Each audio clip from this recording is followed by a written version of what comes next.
What's up, guys? In today's video, I want to talk about the Resident Evil movies and the blatant lack of continuity that they have.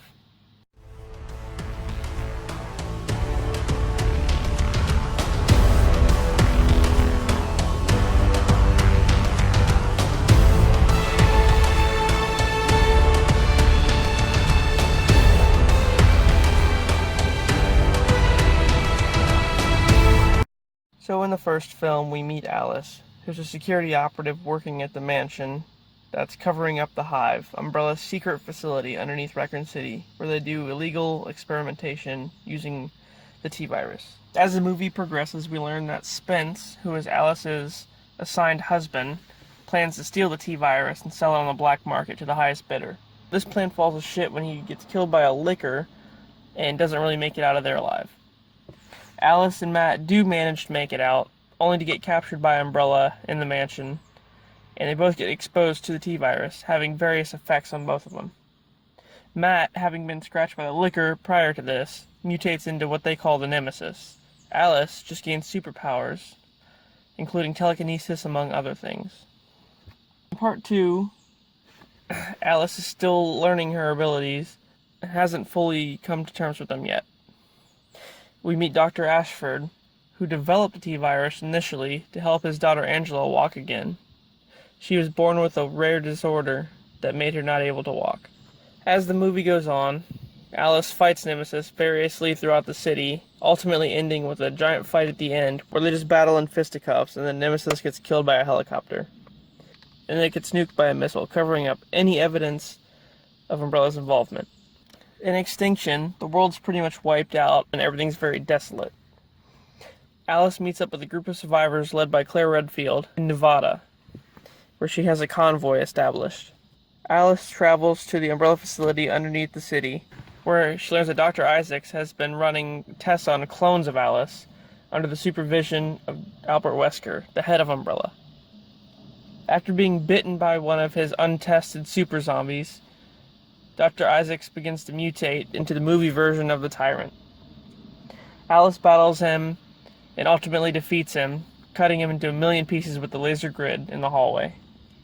The first three movies here were considered a trilogy, as are the last three. The first three were the beginning, and then Afterlife and onward were considered the 3D trilogy.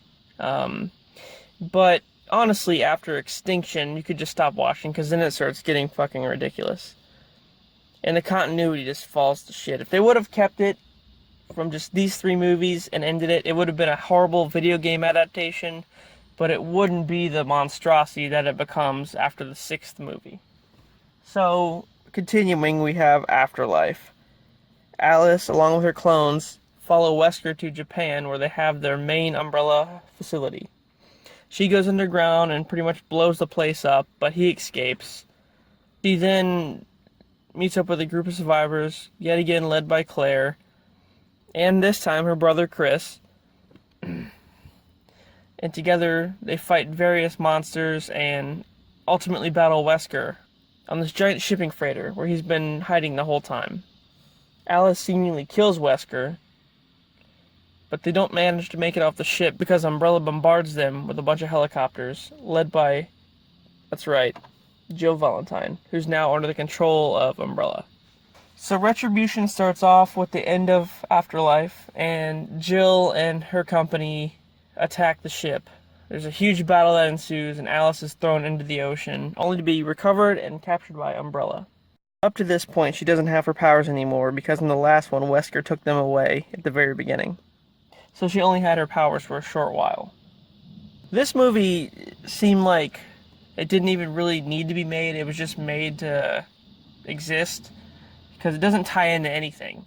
They go to this old submarine pen that used to be used by the USSR back in the day. That's been converted into an Umbrella facility, and they have all kind of weird hologram technology, and I guess they run simulations for the T-virus so they could sell it to different armies around the world or something.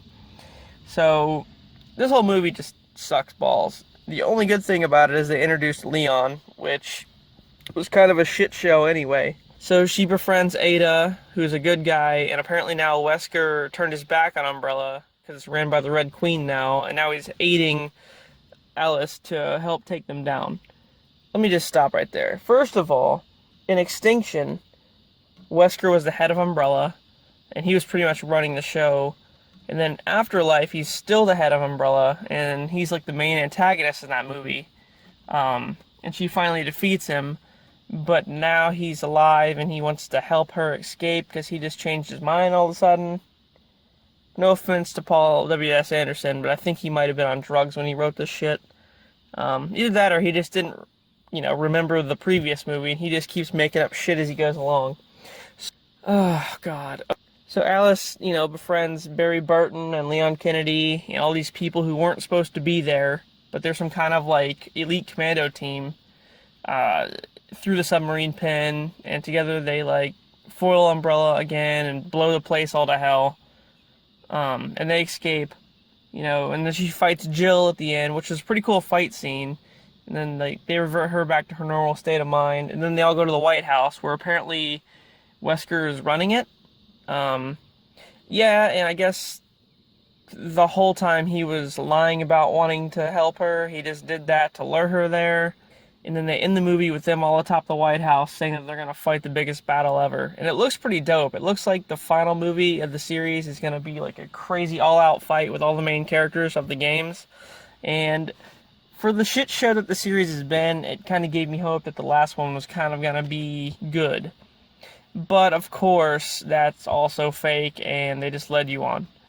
Final chapter. The movie starts off after everything already happened. So everybody from the previous one's already dead, except for Alice. So they don't show any of the giant badass fight that they're leading up to. It's just after that. And everything's in ruin, and she's fighting some kind of weird moth, demon creature thing from, I think it's the 5th game. And then she learns that now the Red Queen is helping her, and Wesker's the bad guy again. So it went from Wesker helping her and the Red Queen's bad to now the Red Queen's good and Wesker's bad. So nobody seems to know what fucking direction to go in here, and I don't even know if he takes the shit seriously or not. So she meets a new group of people led by Claire again this time. She goes back to Raccoon City, and it's a giant crater because the missile went off there, but now the hive is exposed, so they go back into the hive again. And we learned that in this one, Dr. Isaacs never turned into the Tyrant. That shit never happened. That was a clone, because apparently there's clones of every single person ever. We learned in the last one that they just mass-produced a bunch of people, including, Rain and, James Shade and, all of these people among Alice. They're all clones. So what the fuck does that mean? So ultimately what that means is underneath the hive in Raccoon City, there's a giant fucking space where all these people, the head of Umbrella and stuff, were stored, and they just got made clones of to live through this self-induced apocalypse that they made. So let me just stop right there. Again, in the first one, the reason the virus broke out and everybody got infected was because Spence stole the virus to sell it, and he caused the outbreak as a distraction. Okay, so everybody got, turned into zombies inadvertently and stuff. It wasn't planned. Whereas now, they're saying that Dr. Isaacs, who is now the head of Umbrella, it's not Wesker anymore, now it's Dr. Isaacs. They've reduced Wesker to his number 2 henchman. So, oh my gosh, my head. Oh my god, this is just all over the fucking place. So now that Isaacs wants to pretty much do a New World Order kind of thing and wants to rule the world, so the only way to do that is to wipe it out. So they do a self-induced apocalypse with the T-virus and pretty much wipe the world clean. Meanwhile, they're all underground in cryogenic stasis hibernating till it's all over with. And Alice fucking turns out to be a clone herself. The real Alice, through all these movies, Project Alice, is not the real her.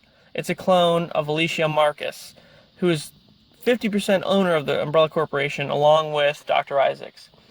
And the reason that is because back in the day, James Marcus, who created the T-virus to help his daughter with a disease called with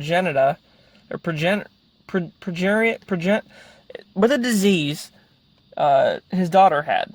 So Alicia Marcus was born with a disorder that made her age rapidly into an old woman. I think they took that from Seven, because in Seven, wasn't there a little girl that rapidly turned into an old woman? So they're still trying to incorporate elements of the game to please fans, but at this time it's just like, just fuck off, man. Just stop. So anyway, they made a clone of her, and that was Project Alice. So the real her emerges, and then they fight Isaacs, like the real Isaacs. And like in this movie, there's like two different Isaacs rolling around. There's like a really super religious one who thinks he's the real one, and then there's the real one who has like all of these like cybernetic enhancements. And he has like predictive fighting skills and shit, so he can like see you coming. I don't know. It's like a precognition thing. Anyway, so Wesker, who was the main antagonist of all these movies and led to believe he was in charge, gets killed by a fucking door. So there's this notion that the Red Queen can't harm employees of the Umbrella Corporation. She's like wired to not hurt people that work for Umbrella. So now that the real Alice has woken up, she fires Wesker, and automatically he's just not an employee anymore. So the Red Queen drops a door on his leg, and he bleeds out and dies. From a door. All of the shit that they've gone through, and a door falls on his leg, and he dies. Oh, man. This is just fucking garbage. So then, you know, fake Alice, or clone Alice, whatever you want to call her, fights Isaacs, and they end up in the laser room, of course, because they have to incorporate that in every fucking movie, because it was like one of their main selling points of the series. And they beat the shit out of each other, and then she blows him up with a grenade she puts in his pocket, so he's all fucked up. And then she doesn't even kill him. He follows her back up to the surface, where they're going to release this antivirus. And let me get started on that. So they have this antivirus, which is one vial. And they say that there's only one in existence. You know, excuse me if I'm wrong, but throughout the entire fucking series, wasn't there a shit ton of it? Like, wasn't there like a suitcase full of it in the first movie? So, what? And so their plan is to release it into the wind of the world, and the winds are going to carry it all over the earth and cure everything. That's fine, everything's already dead and in ruin. What are you going to do? Just stop it from happening more? That plot line just fucking sucks. So he follows her up to the surface so she can release the virus, and then he gets killed by himself. So like the religious version of him that thinks he's the clone kills the real version of him. Just like stabs him to death, I think, or something. I don't know. It's very uneventful. And then she releases the virus, and then she's worried she's gonna die because she's infected, but she doesn't die because only the infection in her blood dies, and so she's a normal person now. And then the original her gives her her memories, so she has like a full life. Because Alice doesn't have any memory before the mansion in the first movie. And that is due to the fact that she was cloned to only watch the mansion. She had no childhood. So the real her gives her the childhood memories, so she's like a full person, like full circle. And then she continues her pursuit to kill everything on Earth to like start life again. And that's how the movie ends. Okay, let's get down to business on this. Okay, so the T-Virus is created by Ashford in the second movie to help his daughter walk. Well, that gets negated in the final movie when they said Marcus created the virus to help his daughter stop aging. Which is it, motherfucker? A or B? Pick one. Because that's contradictory as fuck. Also, so you're telling me that Wesker is the head of Umbrella in this one, and he's trying to kill Alice, but then in this one he's trying to save her, but that's all a ploy. That's fake, so he's really still trying to kill her again, but the whole time he's not even in charge. It's this guy who's in charge, who was underneath Wesker, but now he's overhead of him. Okay, so let me just stop trying to confuse you. So, alright. Isaacs worked for Wesker in this movie, okay? But now all of a sudden, Wesker works for Isaacs now in this movie, and apparently this is reality. So that clone shit was just not real, or they just didn't know where they wanted to go in the series yet. They hadn't figured it out. It's all over the fucking place. Trying to figure it out is just redundant, okay? And so, I don't know who works for who, but ultimately they made Isaacs the bad guy.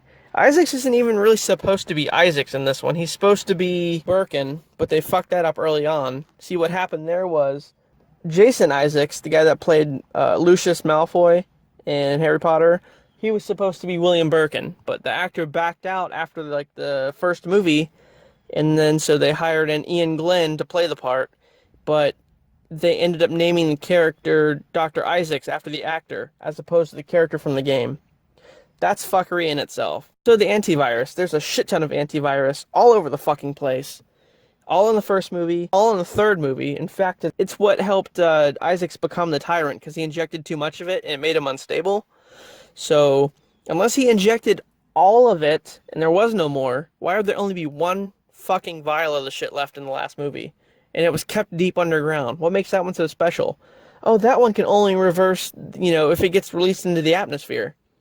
Doesn't make any fucking sense. Okay, so then I guess the only thing the continuity really worked on was the zombies. Okay, how that turned, and then I guess they like progressively like evolved over time, which made them into the ones from like part 5 with like the weird mouths and shit. That made sense. And then Alice being a clone the whole time, that was fine. And then her original self was old and stuff. All that stuff worked, but the stuff around it was just fucking horrible. I didn't have a problem, like I said, with the first 3 movies because they tried. But the further they went down the line in the series, just kept getting more and more convoluted into bullshit. The Red Queen's in charge. No, it's Wesker. No, now it's Isaacs. But now the Red Queen is actually a hologram of Alice. Alice isn't really Alice. Alice is this person. She's just a clone. What the fuck? Oh, man. I feel like there's a bunch of other videos on YouTube addressing this shit. And if so, good. Because somebody needs to fucking just... Oh my gosh. Somebody needs to address this shit. And somebody take Paul Anderson away from directing. Just fucking lock him in a room somewhere so he can't ruin any more shit. I do like how they try to incorporate the characters. Jill looked like Jill, even when she was her iteration from part 5. That looked good. Claire... no, that was... They did try to put her, like, red on her and stuff to give her the same color as her video game counterpart, but that was just not there. Chris Redfield was fuckery. That... I don't know what that was. That looked nothing like him, or he didn't even have the same backstory. Leon? Oh, they put a blue shirt on him and gave him long hair. Because that's what Leon looks like. No. I feel like Matt from the first movie was supposed to be Leon, just without his name. And that just all got fucked up, because that guy was a cop, or he was posing as a cop, so maybe it was supposed to just be like a nod to Leon, and they never intended on having him in the series. And plus, Leon never fucking teamed up with Barry Burton. Barry Burton was on Stars with Chris and Jill. Chris and Jill and Barry never fucking interacted in the movies at all. And Ada, Ada was alright. She was kind of like Wesker's assistant, and that was fine. But she was a good guy, more or less, in the movies, and that was fucking ridiculous. Alice wasn't even in the fucking game. They just put her in there because that's his wife, and, make her relevant somehow. So that's their first fucking mistake right there.